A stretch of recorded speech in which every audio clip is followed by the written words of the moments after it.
മോനെ ഒരു 11 മണിയാകുമ്പോഴേക്കും മഴ തുടങ്ങിയിട്ടുണ്ടല്ലോ, നിന്നിട്ടില്ല, അടിപൊളി മഴയാണ്. അപ്പൊ തന്നെ ഞാൻ കോട്ടോട്ട് നേരെ ടൗണിലോട്ട് പോയിട്ട് അങ്കമാലി സൽക്കാർ പോയിട്ട് ഒരു കട്ടൻ കാപ്പി വിത്തോട്ടും കുടിച്ച് അവിടെ മഴ എൻജോയ് നിന്നു.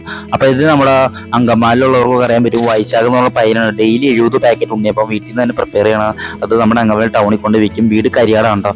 മഴയാണെങ്കിൽ വെയിലാണെങ്കിൽ ഇവന് 2.5 വർഷമായിട്ട് എനിക്കറിയാം പുള്ളി ലീവ് എടുക്കാറില്ല, ഈ ഡെയിലി ഈ പാക്കറ്റ് വിൽക്കും. കാരണം ഇത് വിറ്റിട്ടാണ് പുള്ളി കുടുംബമൊക്കെ നോക്കുന്നത്. അപ്പൊ അടിപൊളി പയ്യനാണ്. അപ്പൊ ഇന്ന് ഇനി കച്ചവടം കുറവാണ്, 2 പാക്കറ്റ് ഞാൻ വാങ്ങി ഹെൽപ്പ് ചെയ്തു. അതുപോലെ തന്നെ ഇത് കാണുന്നവരൊക്കെ അങ്കമാലിയുള്ളവരൊക്കെ ആണെങ്കിൽ ഓരോ പാക്കറ്റ് വാങ്ങി ഇങ്ങനെ ഹെൽപ്പ് ചെയ്യുക കേട്ടോ. നല്ല ഹാർഡ് വർക്കുള്ള പയ്യനാണ് കേട്ടോ. ഓക്കെ, അതിനുശേഷം നേരെ ഞാൻ പോയത് കുറച്ച് പന്നിയിറച്ചി വാങ്ങാനാണ് കേട്ടോ. നമ്മുടെ യൂതാവരമ്പലിന്റെ സൈഡിലുള്ള കടയാണ്, അടിപൊളി കടയാണ്, നല്ല ഇറച്ചിയാണ് ഇവിടുത്തെ. അപ്പൊ ഇത് വാങ്ങി നേരെ വീട്ടിലോട്ട് പോകണം. വാങ്ങി കുറച്ച് വീറ്റ് ബ്രെഡും വാങ്ങി കുറച്ച് മുട്ടയും വാങ്ങി നേരെ വീട്ടിൽ ചെന്നാൽ ഉണ്ണിയപ്പം ഒന്ന് ടേസ്റ്റ് നോക്കി ബാക്കിയുള്ള കുപ്പിയിലാക്കി വെച്ചിട്ടോ.